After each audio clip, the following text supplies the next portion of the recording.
plus ivx, or you can also write I times ux minus I into I is minus, so minus vx. And what about this left hand side? You can write this as ui plus ivy. Is it okay? Yes, sir. Sir वहाँ i u x minus p x होगा. हाँ, minus vx है, minus है, इसी minus है,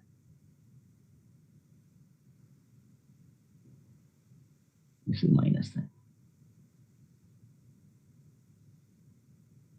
So if your this derivative is a linear transformation from C to C over field of complex numbers, तो ये निश्चित रूप से इसको होल्ड करना चाहिए. और अगर ये left hand side right hand side के इक्वल है, so what you observe? Yes. Sir u y plus i भी वाई कैसे लिखें? हमने बताया ना कि ये एक्स वाई को जो वेक्टर नोटेशन में है, इसको जब कॉम्प्लेक्स आइडेंटिफाई हम कर रहे हैं तो लिख रहे हैं एक्स प्लस आई वाई, और x plus i y can be written as x Y.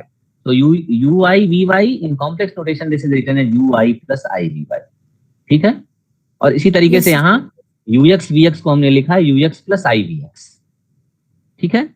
अब इसको हमने आई को मल्टीप्लाई किया, बट ये दोनों एक दूसरे के इक्वल होना चाहिए. So you just equate real and imaginary parts and you will get simply Cauchy-Riemann equation. So you see this ux is equal to vy, ux is equal to vy, and uy is equal to minus vx. Right? So this is the difference between real and complex differentiability in from R2 to R2 and C to C, that even if these partial derivatives exist and continuous, this f is real differentiable, but even though this f may not be complex differentiable. So for complex differentiability of the function f, you need this extra assumption that ux should be equal to vy and uy should be equal to minus vx, what is called Cauchy-Riemann equations. तो अगर आपके partial derivative exist करते हैं और continuous हैं, तो आपका f जो है वो हार डिफरेंशिएबल कहा जाएगा. लेकिन अगर इसके साथ साथ वो Cauchy-Riemann इक्वेशन को भी सेटिस्फाई करने लगे, तो आप देख सकते हैं कि जो डेरिवेटिव है वो सी टू सी जो वेक्टर स्पेस है उस पे एक लीनियर ट्रांसफॉर्मेशन हो जाएगा, and therefore f is C. Is it okay to everybody? Now you got what is the difference between real and complex differentiability? तो रियल डिफरेंशियबिलिटी फिर एक बार मैं रिपीट कर रहा हूं कि रियल डिफरेंशियबिलिटी के लिए जो कंपोनेंट फंक्शंस हैं, कंपोनेंट फंक्शंस के पार्शियल डेरिवेटिव अगर एग्जिस्ट करते हैं और कंटिन्यूअस हैं, तो एक सफिशिएंट कंडीशन है कि फंक्शन आपका आर पे डिफरेंशिएबल होगा. लेकिन सी पे डिफरेंशिएबल होने के लिए, कॉम्प्लेक्स डिफरेंशिएबल होने के लिए ये पर्याप्त नहीं है, क्योंकि ये डेरिवेटिव इन जनरल जो है वो सी टू सी लीनियर ट्रांसफॉर्मेशन नहीं है. You can see in general ये इसके इक्वल नहीं होगा. ये इसके इक्वल तभी होगा जब ये एडिशनल कंडीशन सेटिस्फाई करे, and this additional condition imply Cauchy-Riemann equation. And whenever this Cauchy-Riemann equation satisfies and these conditions hold, that is, you can say in combination this R differentiability and plus, or in addition this Cauchy-Riemann equation. So this condition and this condition together imply C differentiability,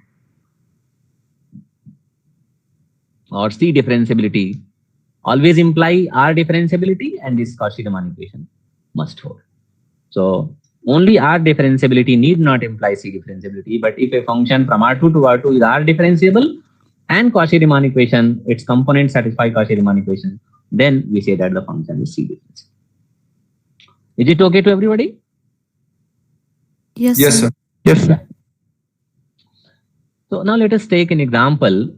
So I'm considering this function, what is called, before this example, let us have another viewpoint.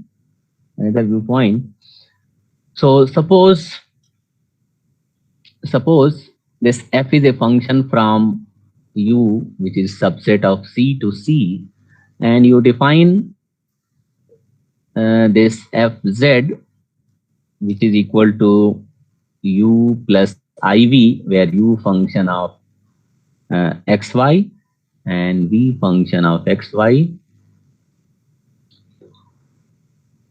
so that you can write this del f upon del x. अगर इसको partial derivative with respect to x लिखें तो ये हो जाएगा del u upon del x plus I del v upon del x, and also you can write del f upon del y is your ui plus I vy.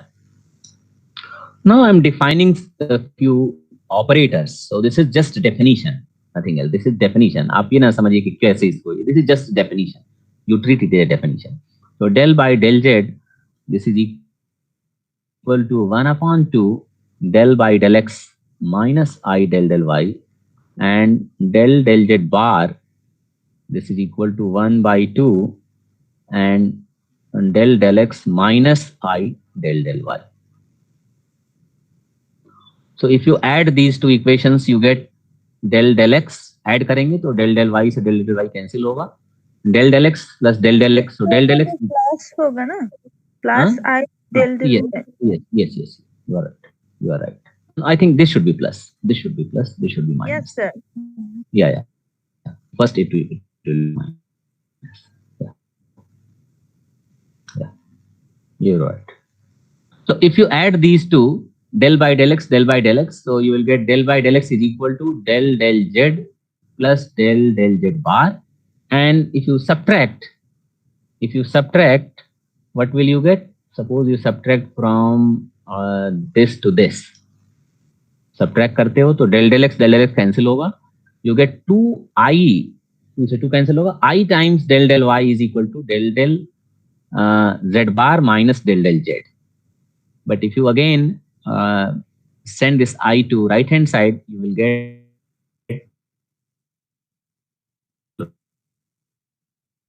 del z minus del del z bar.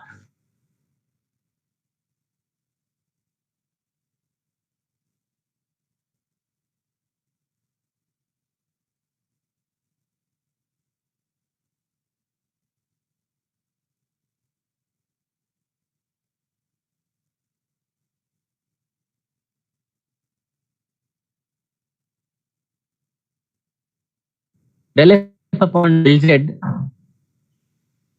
you can write. So you can write, you just apply 1 upon 2, this operator on the function f to get 1 upon 2 and del del x minus I del del y, and this operate on the function f, or you can write u plus iv.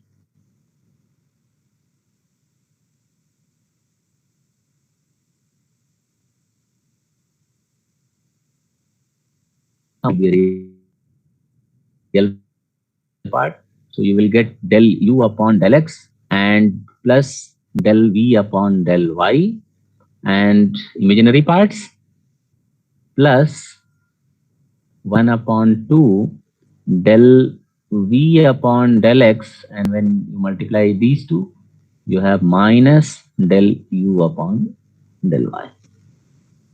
Right? Now, if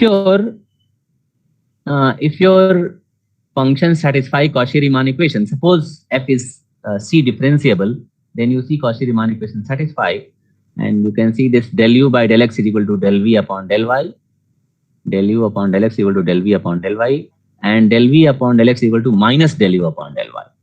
So finally, what you will get? So you will get this 1 upon 2 and 2 times del u upon del x, so ux, and plus ui is equal to minus vx, you write. So 2 times vx, so plus what you get, I think some I is missing here. I think I, this should be I upon 2. So plus I times I upon 2 and 2 times vx. So this is nothing but ux plus I vx. Ux plus I vx. But from here, ux plus I vx is nothing but del f upon del x. So you see del f upon del z is nothing but del f upon del x. Right? And in a similar way, if you calculate this del f upon del z bar, you apply this operator and calculate, you will see this turns out to be 0. इसको आप लोग verify कर लेंगे. So if a function is holomorphic, you see holomorphic means are differentiable together with Cauchy-Riemann equation satisfied, then you can verify that this del f upon del z, this is nothing but del f upon del x, and del f upon del z bar is going to be 0. So in fact, you can also see that is a very important condition, that whenever it is holomorphic, this condition holds. Now come to an example.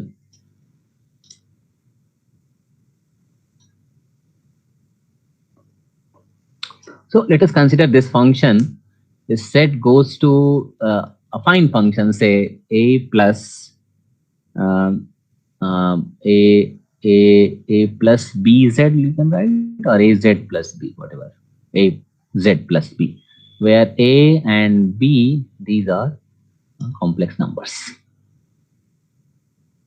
So this is an affine function. This is called affine function.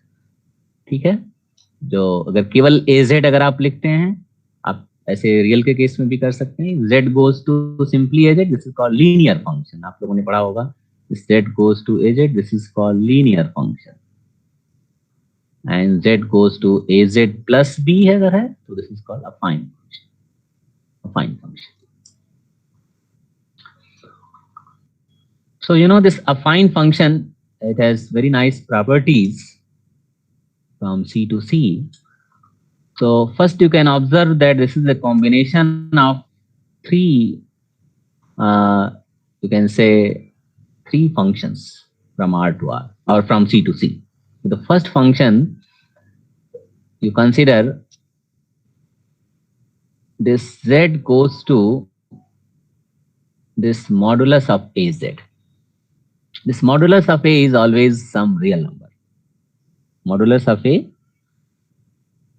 if a is equal to say a1 plus I a2, this modulus of a is square root a1 is square plus a2 is square, right? And this argument of a you can also define provided a is not equal to 0. This argument of a is tan inverse a2 upon a1, right? Provided a not equal to 0. ये आप लोग पहले से जानते हैं. Now what it means, this z goes to modulus of a times z. तो आप किसी real number से इसको multiply, जैसे z goes to 2z, z goes to 3z, z goes to 10z. So it's just a kind of scaling. So geometrically this is called scaling. This is called scaling. This is called scaling. Now you just apply, suppose your z is, this a is, suppose your a is, the argument of a is suppose theta. Suppose argument of a is theta, so that you can write this a as theta. Is it okay? अगर कोई complex number a है जिसका modulus a आपने लिखा, आप चाहे तो r लिख सकते थे, and its argument is theta, so you can write this a as modulus of a times e to the power I theta. So if you simply apply e to the power I theta, what it means, अगर किसी complex number में simply आप e to the power I theta से multiply करिए, मान लीजिए कोई complex number पहले से दिया हुआ है r e to the power I phi, कोई कॉम्प्लेक्स नंबर है और आप सिंपली इसको e to the power I theta से मल्टीप्लाई करिए. So what it means, it simply rotate this complex number via angle theta about origin. तो अगर कोई यहाँ पे कॉम्प्लेक्स नंबर आपका है r e to the power I phi, with suppose this angle as phi and this distance as r, you have to only rotate about angle theta. इसको theta angle से rotate कर दीजिए, तो आपको जो नया पॉइंट यहाँ मिलेगा, this new point is r e to the power I theta plus phi. So multiplication by e to the power I theta simply gives rotation of the complex number via angle theta. So now you simply rotate this this complex number via angle theta. So the next is this z goes to e to the power I theta times z. So this is called rotation. This is called rotation. Geometrically, this is called rotation about origin. Rotation about origin. And the third map is Z goes to Z plus B. So this is called translation. This is called translation. Called translation. Are you getting my point? These three maps. सब लोग समझ गए इसको? Scaling, scaling, Yes, sir. rotation and translation. And if you compose all these three maps, अगर इन तीनों map को आप अगर कंपोज कर दीजिए तो आपको क्या मिल जाएगा? Affine map. So affine map is basically composition of these three maps: scaling, rotation, and translation. And you can see that via these three operations, if you take any straight line in complex plane, and you just scale its point, इनके point को चाहे आप scale कर दीजिए या इसको आप rotate कर दीजिए, line ऐसे है, line ऐसे हो जाएगी, line ऐसे हो जाएगी. And then you translate, ये line है, इसको यहाँ भेज दीजिए, आप translate कर दीजिए. So via these three operations, you see any straight line remains a straight line. कोई अगर straight line है तो वो straight line ही रहेगा. And not only that, if you take in fact two straight lines, the angle between the two straight lines remains invariant under this affine transformation. Right? So this is in fact a holomorphic map. This is a differentiable map with the property that it sends a straight line to a straight line. And secondly, the angle between any two straight lines remains invariant under this affine transformation, under the combination of these three transformations: scaling, rotation, and translation. Is it okay to everybody? Yes, sir. Yes, sir. Now I'm going to generalize this idea. The invariancy of the angle between two straight lines. Now I'm going to generalize this idea, and we'll see that the holomorphicity, the complex differentiability of a function is directly related to the preserving of angleness. दो directions के बीच का angle preserve रहे, ये एक बहुत important property है. और जब भी होलोमॉर्फिसिटी हम लेंगे, अगर कोई फंक्शन इस तरह से हम लेते हैं जो किसी पर्टिकुलर पॉइंट पे अगर होलोमॉर्फिक है, तो हम ये देखेंगे कि उस पॉइंट पे कोई भी अगर आप दो डायरेक्शंस ले लें तो उन डायरेक्शंस के बीच का जो एंगल है that will be invariant. And such kind of map is actually called conformal map. So we'll see, first we define what is a conformal map, and we'll see that if a function is holomorphic and satisfying certain more condition, it will be conformal. And moreover, if you take any conformal map, it will be holomorphic. So let us define what is a conformal map. So conformal map. Conformal map. So suppose F is a map from some open set, say U, which is subset of C, to C. This is also subset of C. And this is a map F. Now suppose you take two curves here. Say one curve is gamma 1 and another curve is gamma 2. Gamma 1 and gamma 2. These are two curves passing through a point, say Z0. Z0. And suppose angle between two curves. Angle between two curves, जैसा आप जानते हैं कि दो curve के बीच का angle क्या होता है? जो उनके टेंजेंट के बीच का एंगल. उनके टेंजेंट के बीच का जो एंगल है वही उन दोनों कर्व्स के बीच का एंगल कहा जाएगा. तो इन दोनों कर्व्स के बीच का एंगल अगर मान लीजिए थीटा है, ठीक है. Now you take the image of these curves via this map F. F map है जो इसके हर पॉइंट के करेस्पॉन्डिंग आपको यहाँ मैप मिल रहा है. तो इस गामा 1 के करेस्पॉन्डिंग आपको एक कर्व मिलेगा FO gamma 1. And another curve you will get FO gamma 2. And now take the tangent vectors here and take the angle between these two vectors. So if the angle between tangent vectors at two curves remains same, we say that this f is conformal at the point z0. So f is said to be conformal at a point if the angle between any two curves passing through that point remains invariant. So suppose f is a, so this is definition. If f is a map from some open set U to say C, then f is said to be, and you can also take Z0 is a point in U. Then f is said to be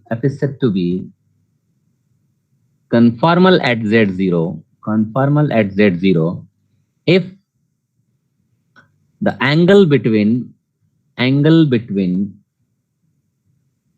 two curves through the point Z0 remains invariant under the map F. If the angle between two curves, दो curve के बीच का angle का मतलब दोनों के tangent के बीच का angle जो Z0 से पास करता है वो इनवेरिएंट रहे अगर इस मैप के तहत, तो ऐसे मैप को हम कहेंगे कन्फॉर्मल मैप होगा. Is it okay to everybody? Yes, sir. Yes, sir. Now you verify that under this map. So this is a simple exercise to show that this map Z goes to AZ plus B. This is a conformal map. So show that this is a conformal map. So more explicitly, you can write that suppose gamma 1 and gamma 2 be two curves such that gamma 1 0 is equal to Z0, gamma 2 0 is also equal to Z0. So let us take two curves, gamma 1 and gamma 2, such that their initial point is Z0 and the angle between their tangent vectors. So gamma 1 dash 0 is this vector, gamma 1 2 dash 0 is this vector. So suppose the angle between you can say gamma 1 dash 0 and gamma 2 dash 0 is theta. Then if f is conformal, then the angle between FO gamma 1 dash 0 and FO gamma 2 dash 0, this should also be theta. अगर हर gamma 1 gamma 2 के लिए ये condition hold करता है तो हम उस map को कहेंगे कन्फॉर्मल मैप. और हम नेक्स्ट टर्न पे ये देखेंगे कि जब भी कोई फंक्शन आप लें और अगर ये फंक्शन होलोमॉर्फिक फंक्शन है और एक सिंपल सा कंडीशन हमको चाहिए कि जिस पॉइंट पे ये होलोमॉर्फिक कंडीशन दिया हुआ है उस पॉइंट पे इसका जो डेरिवेटिव है this f dash z0, this should not be 0. F dash z0 if not equal to 0 and f is a holomorphic map, then f must be conformal. F must be conformal at the point z0. और हम converse भी prove करेंगे कि अगर कोई conformal map अगर आप लेते हैं तो वो निश्चित रूप से होलोमॉर्फिक होगा. If you take any conformal map it is holomorphic, and if you take any holomorphic map such that its derivative not equal to 0, it must be conformal map. And you can show that this non-zeroness of this derivative is essential. So you cannot remove this condition. यानी आप ऐसा एक example दिखा सकते हैं इसमें derivative 0 हो जाए तो वो कन्फॉर्मल होने की जो प्रॉपर्टी है वो होल्ड नहीं करेगी. तो इन सब बातों को हम लोग नेक्स्ट टर्न पे डिस्कस करेंगे. आज हमें एक्चुअली एक मीटिंग में जाना है इसलिए हम आज क्लोज कर रहे हैं. So thank you all. Thank you, sir. Thank you, sir. Thank you, sir.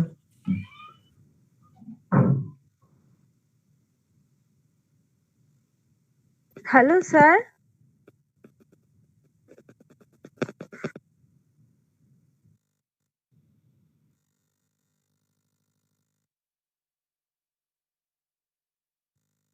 है।